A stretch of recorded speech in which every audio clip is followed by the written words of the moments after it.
Hello and welcome back to English Today. This is the second DVD of the beginner level, and in this DVD you will see 3 more episodes of our story, That's Life. And then in our special TV programs there will be a debate about low-cost airlines and an interview with a sports expert about football training. Then, in the grammar section, we will study the simple present, frequency adverbs, some and any, there is, there are, and also making suggestions. Now remember, if you have problems understanding anything, use the subtitles. Okay, so enjoy studying and have fun.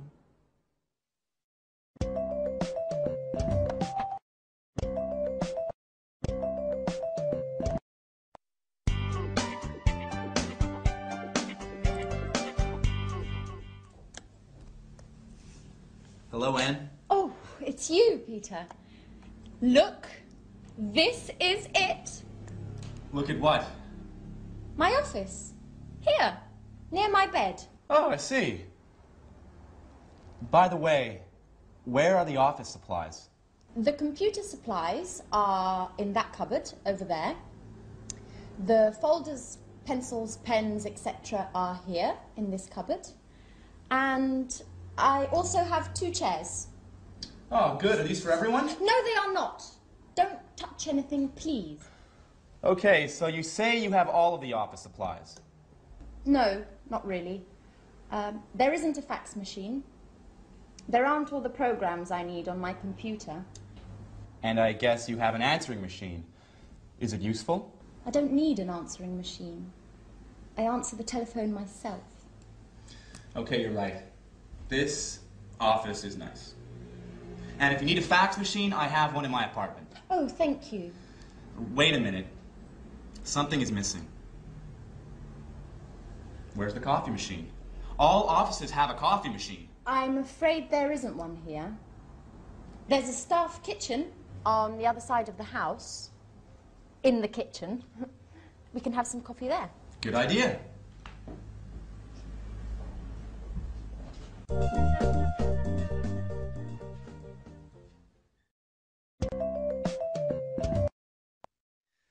Hello and welcome back to English Today. How are you?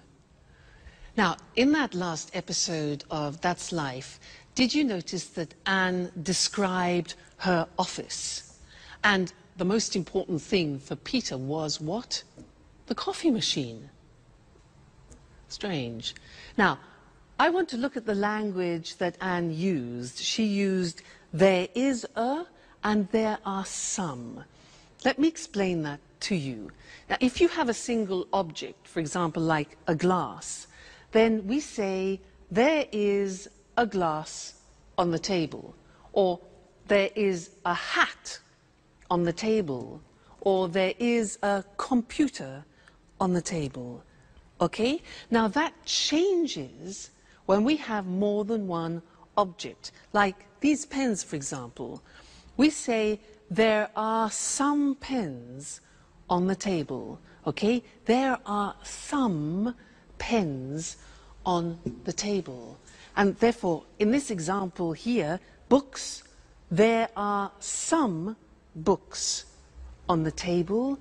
There are some CDs on the table. So you see how it changes. Now, let's go and look at that on the screen. You can see it written. So we said, with singular objects, we say there is. The examples are, there's a computer in Anne's office. There isn't a fax machine. That's the negative. There isn't a fax machine. There's a table in the studio, and there isn't a coffee machine, which Peter can't believe. Now look at the plural form. We say there are some office supplies in the office, and there are some pens and pencils, okay? And we also use that for the exact number of plural objects. So, for example, there are 2 chairs in Anne's office, and there are 4 pictures, for example, in her studio.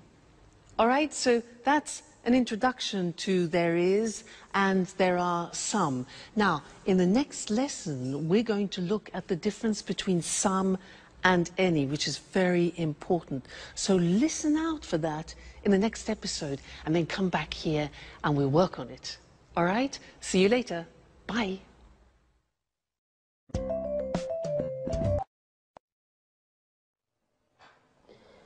Do you want milk with your coffee? There's a bottle in the back of the fridge.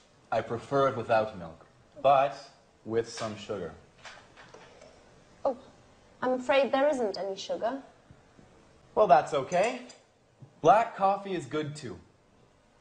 Do you have any of those great cookies? Oh, yes. There are some cookies over here.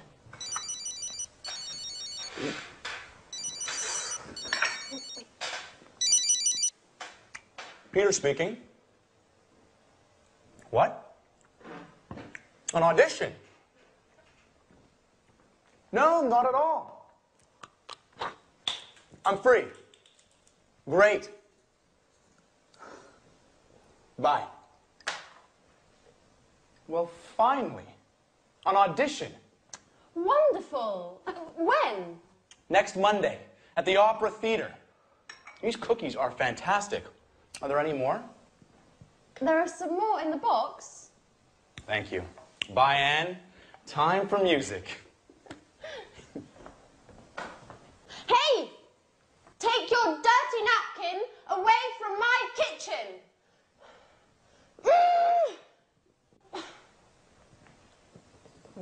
It's nice to have you as my new office neighbour.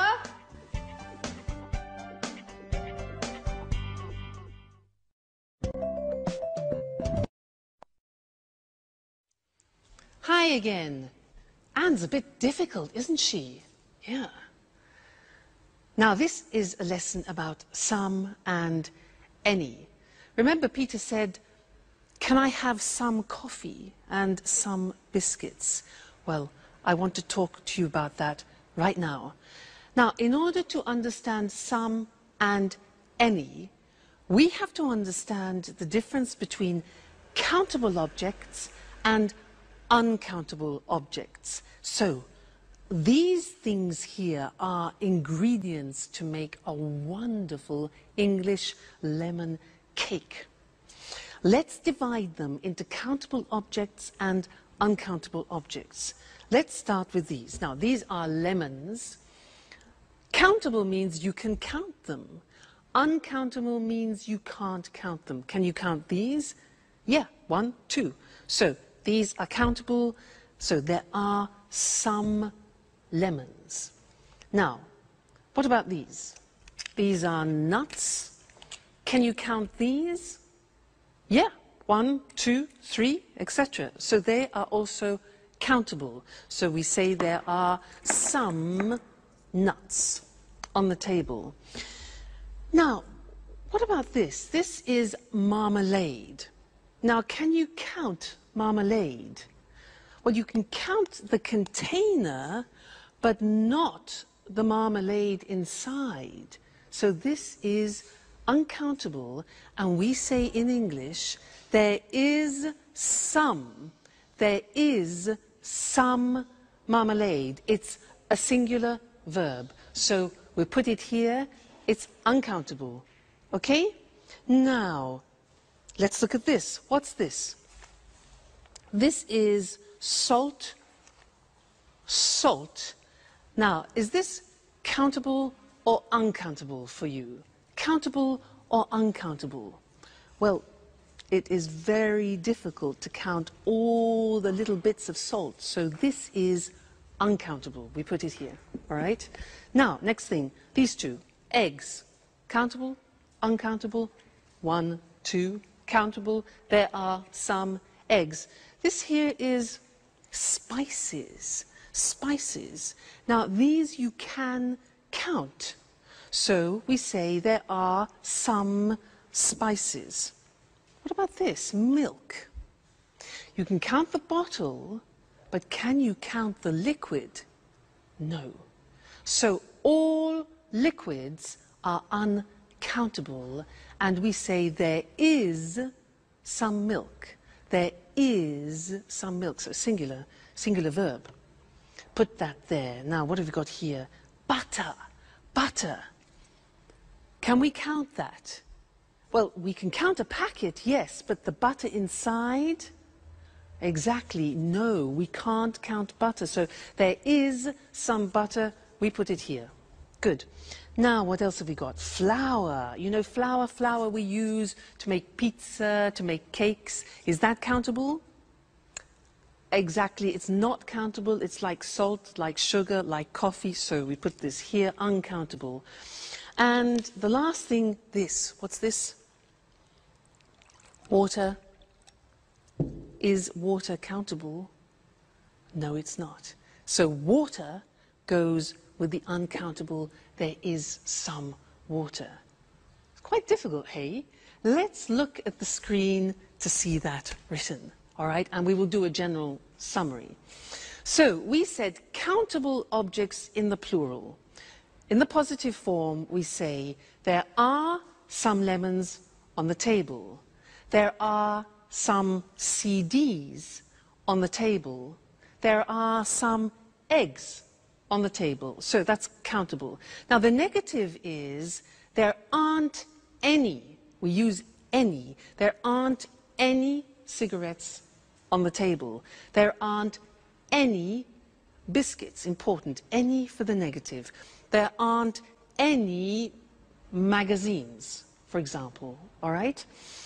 Now, questions. Here again, we use the word any. We use any in the negative and any in the questions. So, are there any glasses on the table?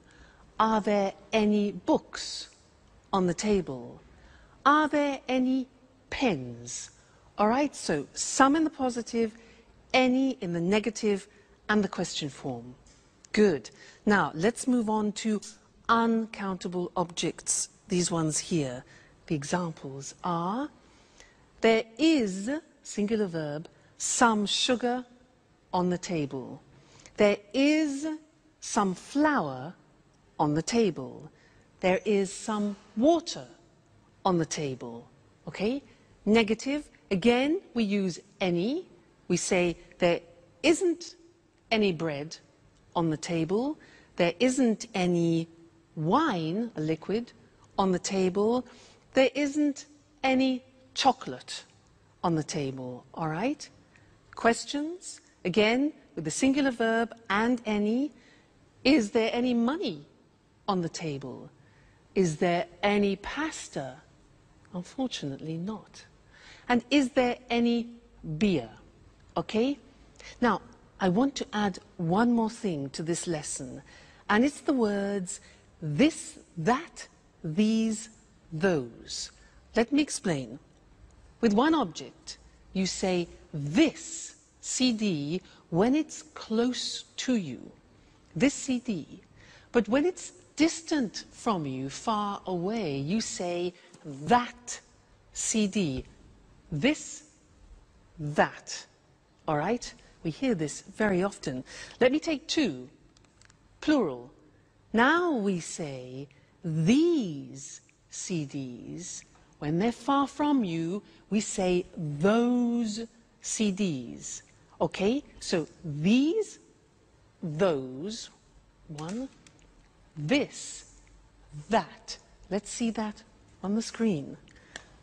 So this book, plural, these books when they're close to you, and that chair, for example, and those chairs when they're distant from you. That's a big lesson, hey? There's a lot to remember. So we have some and any, countable and uncountable, this, that, these, those. Whew! You have a lot to do at home to study there. Anyway, no problem, because you're great students. So We'll meet again in the studio very soon for some more English. Take care. Bye for now.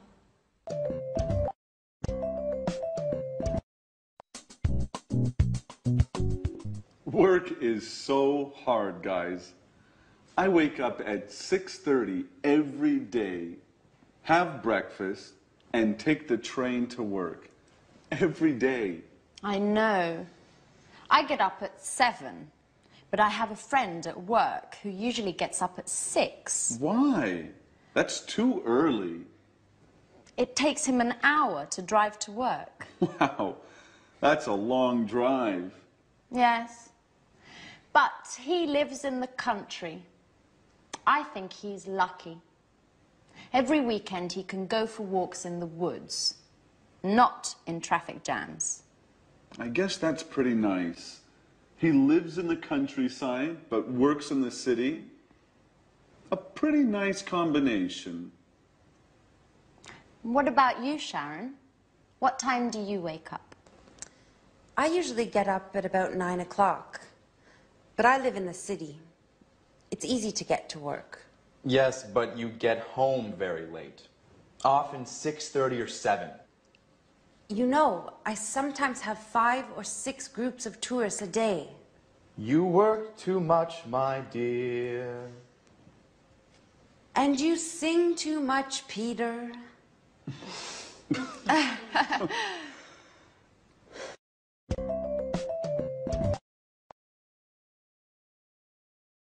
Hello again, and how are you? Now, from that last conversation, we learned that Sharon works too much and Peter sings too much. How about you? Do you work too much?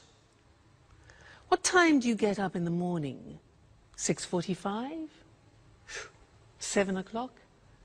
7:15? 7:30? Well, I'm going to describe my typical day, and I'm going to use the simple present to do that. All right? Well, first, I wake up at 6:45, but I don't get up. I listen to the radio, and I listen to the news. Then after, I slowly get up. That's difficult. And I take a shower. I take a shower. I get dressed. And then I go for a walk with Suki. Then we have breakfast together. She has dog biscuits, and I have toast, marmalade, and butter. Then I go to work on my scooter. Now, my boyfriend has a different day because he goes to work at 8 o'clock at night. Remember, he's a jazz musician. Now, did you notice I said he goes to work? That's because with the third person we add an S, goes. He goes to work at 8 o'clock and he comes home at 3 o'clock in the morning because he plays jazz concerts. Then he goes to bed and he gets up at lunchtime at 1 o'clock. So we meet at dinner, which is, you know, we don't have much time together, but that's life. Now that was the simple present tense, and now we're going to see that on the screen. Very, very important, this grammatical form. So, I work, you work, he, she, it works, she works, it works, we work, you work, they work. Now, very often you forget to put the S on the third person, so I have another teaching assistant who will help you to remember, Mr. Snakes. He is here to help you remember to put the S on the third person. So listen, I work at home, you work every day, he works. at night. She works in an office. It works all week. We work together. You work full-time. They work at weekends. So remember, it's not difficult, the simple present in English. I work, you work, he works, she works, it works. Don't forget, Mr. Snake, don't forget the S, the third person. All right? Good. Now, listen to the next episode and try and pick out words like often, sometimes, occasionally, because we're going to study those next. All right? Go and have some fun. Bye.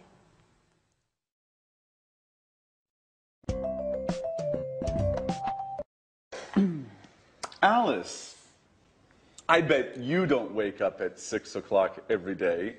Tell us something about your typical day at university. Well, I sometimes have classes in the morning, but I usually have classes in the afternoon. On Mondays, I always attend lectures in the morning. And where do you study? I usually study in the library, but I sometimes study at home too, when I don't have classes in the morning. My friend David also studies at your university. Do you remember him? David Leary? Yes, I occasionally see him in the library, and sometimes in the park. In the park? Doing what? He likes studying there. He takes his books, finds a nice park bench, and reads there. Not a bad idea. You can study and enjoy nature at the same time. Yes, I like the park too. Unfortunately, I often need books that are in the library. And what about lunch? Do you usually make sandwiches and take them with you? Oh no, I hate cooking. I usually have lunch in the cafeteria with friends. Oh, I do just the opposite. I usually cook lunch at home. I seldom have a quick lunch at coffee shops. Okay, guys. Stop with this boring talk. What about fun? Do any of you do anything besides working and studying? It's Friday, remember? You're right, Jack. I'm so happy it's Friday. Me too. It's weekend time. Time for shopping.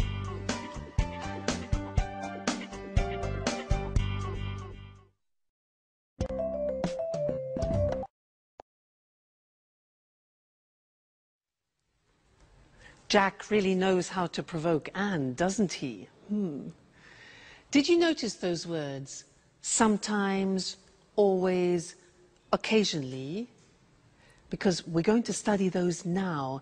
And in English, they're called the frequency adverbs. And we usually use them with the simple present tense. And they describe how many times you do actions, frequency adverbs. Now, to help me introduce them, I have another teaching assistant. This is, ta-da, Mr. Dinosaur. Mr. Dinosaur is here to help you with the frequency adverbs. Dinosaur, D-I-N-O-S-A-U-R. Now, let's see at the screen how Mr. Dinosaur is going to help you. Well, look at the screen. Now, we're talking about adverbs of frequency, things which describe how often you do something, like habitual actions. Dinosaur. Look at the screen. We have D-I-N-O-S-A-U-R. Now, these letters represent a frequency adverb. Let's see if you can find them. What do you think O is? When you do something a lot. Yeah, often. O is often. What about N? When you do, N is never. Good. N is never. What about A? Something that you do a lot. A is always. Good. What about S? S is sometimes. Very good, sometimes. Now, U is for usually. Usually, it's a habit. What about R? R stands for rarely. That's difficult to pronounce. Rarely. And the last one, look at the top. We've got D. Monday, Tuesday, Wednesday, Thursday, Friday, Saturday, Sunday is a bit strange, this. Every day. All right, so those are the main frequency adverbs. Every day, never, often, sometimes, always, usually, rarely. You notice sometimes is also the same as occasionally, and rarely, another way to say rarely is seldom. Okay, now, the important thing about Mr. Dinosaur and the frequency adverbs is where to put them in the sentence. Now, look at the examples. We put them in front of the main verb. So, I never go out. You always arrive late. He usually gets up at 7. She rarely plays tennis. It often rains in England. We sometimes watch TV. You occasionally drink wine. And the last one is different. Every day they drive to work. Usually every day we put at the beginning. But the others are always before the main verb and after the subject. Now, one problem. There is an exception to the rule, which is typical of the English language. And what is the exception? The exception is the verb to be. The verb to be is always an exception in English. Let's see how that works. Look at the example. He isn't often late. We are sometimes in a hurry. You see the position. The position of the frequency adverb is after the verb to be, not before. And that's the rule. So he isn't often late. We're sometimes in a hurry. They're never at home. And I'm always tired. So those are the frequency adverbs, very important, and we use them to describe our habitual actions. Now, in the next episode of That's Life, listen for this word, enough. Enough. It's a very strange word, because we're going to talk about that in the next lesson here in the studio. So, go and see That's Life. Bye.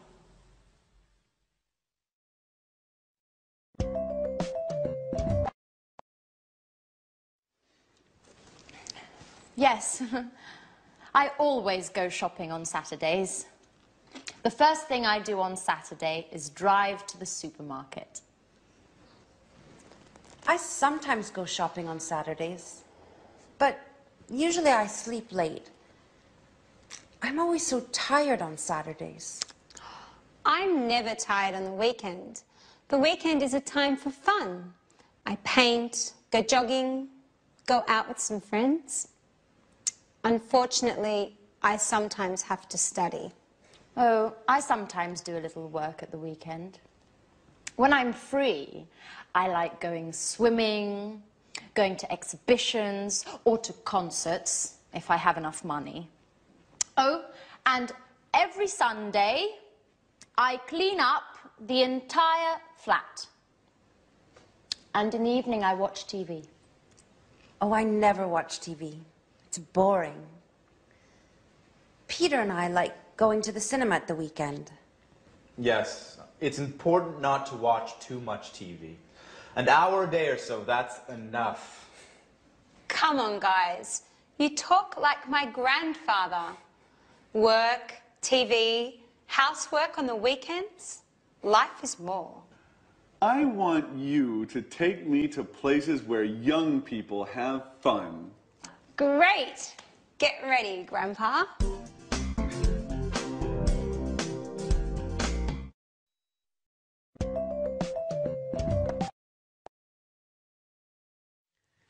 Hello and welcome back again to English Today, your live English language program. Now, did you notice how Anne said that she loves going to concerts and exhibitions, but she doesn't have enough money? Now, this word enough, it's written E-N-O-U-G-H. The pronunciation is enough. What does it mean? Let me show you. I have a ticket here for a concert, okay? This is 45 euro. 45 euro. Now, I have 40 euro here. 40 euro, 45 euro for the ticket. It isn't enough. It means it's less, it's not sufficient. It isn't enough. No ticket, no concert. So, happens. Like Anne, poor Anne, not enough money. Now, another example, you ask me, can I have a glass of water? And I say, sure. So, here you are. You say, what? Excuse me, it's not enough. Not enough, it's not sufficient. Oh, I say, okay, fine. So, glass of water, here we go.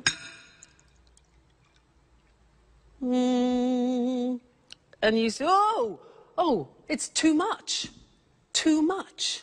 Now, that is the opposite. When something is in excess, it's too much. Let's go back to the ticket. For example, imagine that the theatre ticket has a discount. Now it only costs 30 euro. 30 euro. I've got 40 euro, which is too much. In excess, too much. But that's great. That's not a problem. That's great. I can go to the concert. Okay? So, that's enough, too much. Now, one more word. It's a small word. And it's so. When do we use so? If I say to you, you are so intelligent, that describes an emphasis. You are so intelligent. You could also say, the glass is so full. Okay? So is to express an emphasis of something. So, we've studied enough, too much, and so. Let's look at those on the screen now to help you, okay? Enough, pronunciation, enough, when something isn't sufficient. There isn't enough water in the glass. There isn't enough money. Then we can also use it with an adjective. The glass isn't full enough. After an adjective, it isn't full enough. Let's move on to when we talk about something in excess. So, there's too much water in the glass. There's too much money. Great. There are too many coins. Now, many is because we use it with countable things. There are too many coins. We can use it with an adjective. For example, the ticket is too expensive. The glass is too full. All right? Then the last thing was so. When you want to emphasize something, the ticket is so expensive. The glass is so full. Or you are so intelligent. Fantastic. So that's the end of this lesson. Remember, enough, too much or too many, and so. That's it for now, and I'm going to see you again extremely soon. Take care. Bye.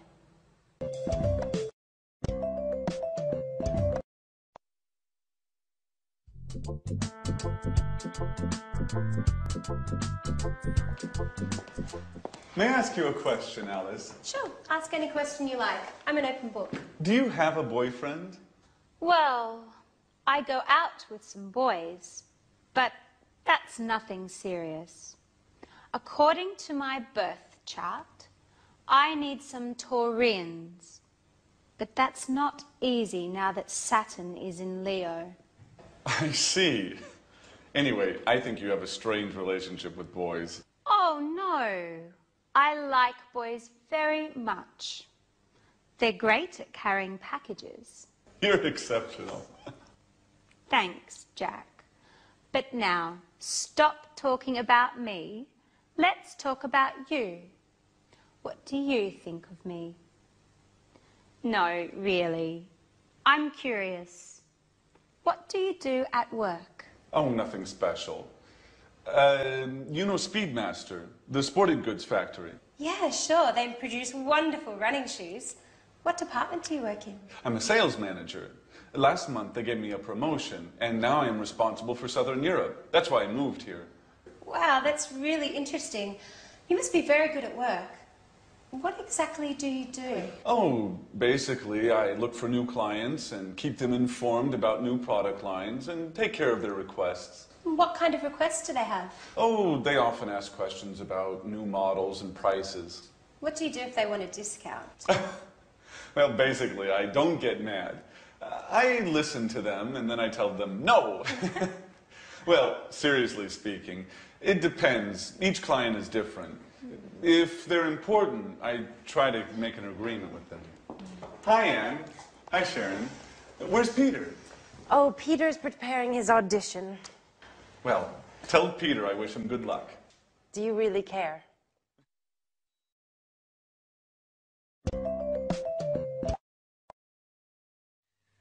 Hello and welcome back to English Today for some more live English. Now, Jack, does he really care for Sharon? I think he does. Let's ask Mr. Monkey. Mr. Monkey, does Jack really care for Sharon? Mr. Monkey. Yes, he agrees, he cares. Now, in that episode, there were a lot of questions, and I want to practice that with you now. And to do that, we are going to have a quiz. I am going to change profession. I am no longer an English teacher. I have a different job. I will ask 10 questions. I will give the answers, and you must guess my new job. Now, if you guess it correctly, I will play a flight for you to go to London for a romantic weekend. How about that? Flight to London? So 10 questions. Listen carefully. Number 1. Do I work in an office? No, I don't. Number 2. Do I work outside? Well, yes, actually, I do sometimes work outside. Next, do I have special qualifications? Oh, yes, I have special qualifications for my job. Okay, next one. Do I work at weekends? Yes, I do, actually. Most weekends I work. So, I don't work in an office.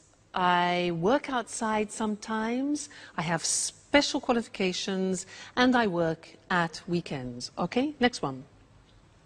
Do you travel a lot? Oh, yes, I travel everywhere. I travel to America, to the Far East, around Europe, a lot. Do you earn a lot of money? Oh, yes, I earn a lot of money. Next question. Do you use your hands when you work? Yes, I do. I use my hands, and I also use my feet. Very important. Next one. Do you work with other people? Yes, that's very important. I work with other people. All right, next one. Do you use music in your job? Music? Yes, now music is very important for me, music. And the last question, do you wear special clothes? Well, yes. For my job, I have special clothes, I have special shoes, particular shoes, and I do my hair in a special way. So, I use my hands and my feet. I work with other people. I use music. I earn a lot of money. I wear special clothes. And I travel a lot. So, what's my job? No. No. No. It's difficult. Shall I tell you? I'm a prima ballerina. I won, you lost. No London, no flight to London. Next time, there'll be another quiz. All right, good. So, let's look at the grammar that we've just used for asking questions. Okay? Now, we have the question form with the question word like when, the auxiliary, do, I, the subject, and then arrive, which is the verb. So, when do I arrive? Okay, that's a typical question in the simple present. Look at the next one. What do you do at work? What do you do? Next one, now this is important, and we need Mr. Snake, because it's who does he work with? Remember, does, third person, the S, do becomes does. So, who does he work with?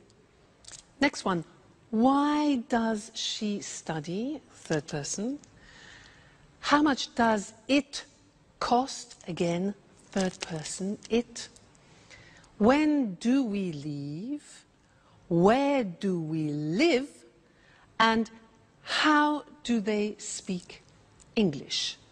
Okay, so remember, third person does is the auxiliary plus the infinitive. All right, so those are the English question forms. Now, in the next episode, listen out for the negative form, and then we'll study that together. Okay, so have fun studying, and I'll see you again very soon. Bye.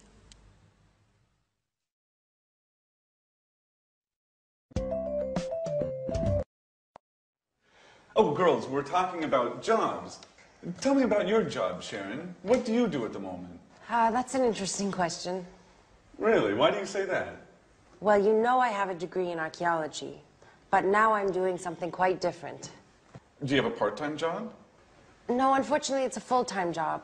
I work for a travel agency. Oh, what do you do? I give tours around the city. I bring tourists to monuments and museums and other interesting places. Oh, that's nice.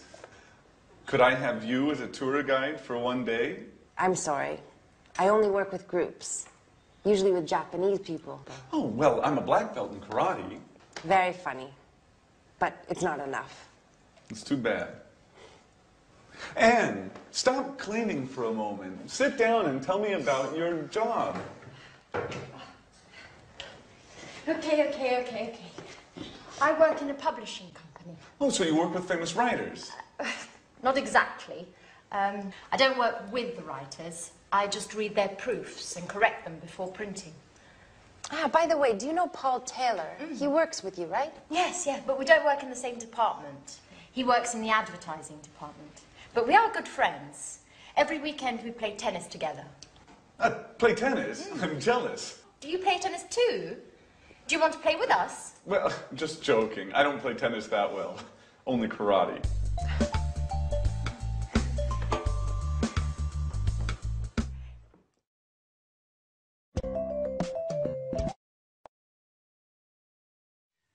Jack, I don't play tennis very well. I only do karate. He doesn't play tennis very well. It's easy. Men, Now, anyway, it was a good example of the negative of the simple present tense. I don't play tennis very well. Now, I'm going to tell you my typical day again, but in the negative, and listen to the grammatical form, okay? I don't wake up at 6:45. I don't get up after. I don't listen to the radio. Now, don't is do not abbreviated, okay? I don't take a shower. I don't have breakfast with Suki, and I don't have Tok biscuits. Now think of my boyfriend. Let's go into the third person. My boyfriend doesn't go to work at 8 o'clock at night. He doesn't play the saxophone. He plays the double bass. Now, doesn't is does not contracted. Doesn't, okay, plus the infinitive. So he doesn't play, let's say, at 1 o'clock in the morning. He doesn't come home at 7 o'clock in the evening. So you see, these are examples of the negative form. And now we need to go and look at the screen, because we need to see how that works in comparison to the positive form. All right? Great. Now, look at the examples. I don't teach on Sundays. Do not becomes don't. I don't teach on Sundays. You don't know my parents. Jack doesn't, does not. Jack doesn't play tennis well. Alice doesn't have a boyfriend. The house doesn't belong to Anne. Third person, doesn't. We don't work part-time. You don't know Anne's aunt. And Alice and Sharon don't live together. All right, so now we have studied the positive form, the question form, and the negative form of the present tense. So a whole world opens up for you. Okay, well, you just keep studying, and we'll meet again here for another live show very soon. All right, take care. Bye.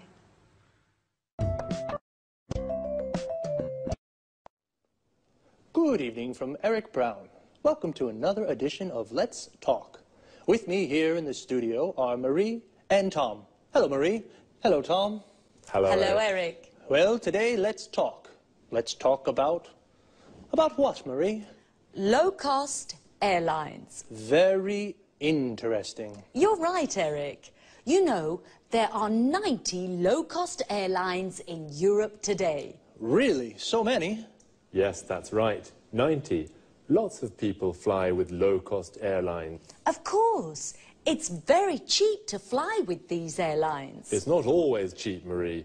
It's cheap to fly midweek on Tuesday, Wednesday or Thursday, but it's not cheap to fly at weekends on Saturday or Sunday. But are the planes safe? Yes, the planes are usually new, so they are safe. That's good. It's important to fly in safe planes. And what about the tickets? Is it easy to find them? Yes, it's very easy. I usually buy my tickets online with my credit card. Well, I travel a lot. Really? You're a real expert on low-cost airlines, Marie, aren't you? Yes, I am. My boyfriend lives in Berlin. Oh, and how often do you visit him? I go to see him twice a month. Oh, I see. And are the flights on time? Yes, they're usually on time. I leave work at 5:30 in the afternoon and arrive at the airport at 6. Perfect for the check-in. That's very convenient. You're lucky, Marie. Usually low-cost flights leave from airports a long way from the city. What time's your flight? At 7 o'clock. You're really lucky, Marie. Usually low-cost flights leave late at night or early in the morning when it's not convenient. Yes, that's true. And yes, I am very lucky. Is there any food on the plane? Yes. Passengers buy drinks and snacks. Remember, the drinks and snacks aren't free. You have to pay even for a glass of water. That's true, but it doesn't matter. I arrive in Berlin at 8:30, just in time for a pizza with my boyfriend at Bella Napoli. A very good pizzeria, the best one in Berlin. Oh, that's great, but for us, it's time to say goodbye. Okay, low-cost airlines. Today, there are many low-cost airlines throughout Europe. They are very easy to use, and they are cheap. And the planes are safe, and they are usually on time. Very interesting. Very, very interesting. Thank you, Marie. Thank you. And thank you, Tom. Thank you. And goodbye. And see you again soon on another edition of Let's Talk. Well, low-cost airlines really make traveling easy. For many people, flying is very simple, like taking a bus. Now let's take a look at some very useful vocabulary and expressions you just heard. The check-in is the place where you show your passport and leave your luggage. In English, it is also a verb. We say, I check in at 7, or where's the check-in for Berlin? When we talk about cheap prices, we mean it doesn't cost very much, and expensive means it costs a lot. My ticket to Berlin is 600 euros. It's expensive. Your ticket is 100 euros. It's cheap. Her ticket is 30 euros. That's very cheap. To say what airline we use, we say fly with, followed by the name of the airline. I fly with Air Liverpool, or the type of airline. I fly with low-cost airlines. And what about when you want to ask if the plane is late? We can say, are the flights on time? If the flight is at 7 and it goes at 7, it is on time. But if the flight is at 7 and it goes at 10, it's late. Marie said, I buy my tickets online. This means she uses the internet to buy her ticket. What other things can you do online? Here are some examples. I reserve hotel rooms online. I don't call the hotel on the phone to reserve a room. I use the internet. I check my bank account online. I use the internet to see how much money I have in my account. I pay my bills online. I use the internet to pay the electricity bill, the water bill, the gas bill. Wow, we can really do a lot of things online. Okay, just 2 more things before we say goodbye. The first is frequency. When we say how often we do something, I asked Marie, how often do you visit him? And she said twice a month. Twice a month means 2 times in a month. Once a month means 1 time in a month. But when we do something more than 2 times, we say 3 times a month, 4 times a month, etc. Even if we change the period of time, the structure of frequency remains the same. For example, we can say once a day, twice a week. But remember, we say 3 times a year, 4 times a week. One last thing. Notice the preposition after arrive. When we arrive in a place like a station, airport, shop, we say, I arrive at the airport at 6. But when we arrive in a city or country, we say, I arrive in Berlin at 8:30. So, we say, I arrive at the station, I arrive at the airport, but I arrive in London or I arrive in Madrid. That's about it for now. Take care and see you soon.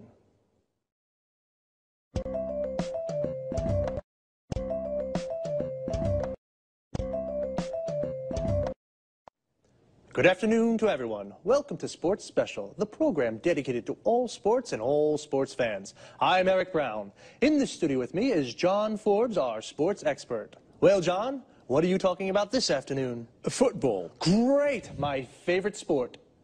It's not only your favourite sport, Eric. Millions of people love football. Of course. It's a fantastic game. The best in the world.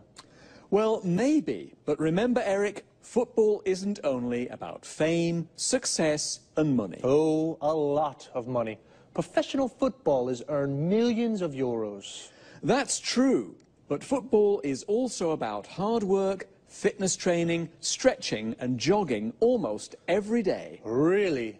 How often do professional players train? They go jogging every day at 8 in the morning, and then they work out in the gym. Ah, so much exercise. And that's not all. Really? What do you mean? Well, they also practice football 3 or 4 times a week with the team. And where do they train? They usually do fitness training at the football ground. First they do stretching, then they practice shooting. Is the coach with them during the training? Yes, of course. The coach is very important for the team. He shows the players good techniques for passing, dribbling and heading. And he decides who plays in the matches. How many matches are there in a football championship? 30, more or less. You know, football championships take place in the winter, usually from September until June. And when do they play matches? At weekends, but the big clubs also play during the week for the European Cups. Oh, championships, European Cups, training. Footballers are very busy. Yes, they are. The only time they rest is in the summer. Well, holidays only in the summer. But what about fun? For example, can the players have a beer after a match? Of course, Eric, especially if they win. A beer is a perfect way to celebrate a victory. Well, a footballer's training routine is very hard, but it is very rewarding too. Okay, thanks to our expert, John Forbes. And goodbye to all football fans and sports lovers. See you again soon for a new edition of Sports Special. First of all, football and soccer are the same thing. Football is the British word, and soccer is the American form. But they are exactly the same thing. So, let's take a look at some of the vocabulary we use to talk about football. Do you like football? If you do, then you are a football fan. Like me. Do you support a team? I support Inter. We say that we support a team when we are a fan of that team. So, what is a team? It's the group of players that play together. For example, Manchester United is a football team. A person who plays football as a job is called a professional footballer or a professional football player. Footballer and football player are the same thing. A football player is a footballer. And every team has a coach. A coach is the person who prepares the team. He teaches techniques and how to play well. So, 11 football players make a team, and when 2 teams play against each other, they play a match. But as John told us, footballers don't only play matches, they do a lot of training. Training is all the exercises they do to prepare for matches. We can say, footballers do training, or footballers train. Training is the noun, and train is the verb. And what do they do when they train? John said a few. They work out in the gym. They do stretching. They go jogging. And they practice football skills. John also mentions some of the skills or techniques that footballers practice. Passing, which means to pass or kick the ball to another player. Dribbling, which means to move the ball forward with the ball. Shooting, which means to shoot or kick the ball into the goal. And heading, which means to hit the ball with your head. It's a lot of hard work. I think they definitely deserve a beer when they win. Well, that's all from me for now. Take it easy.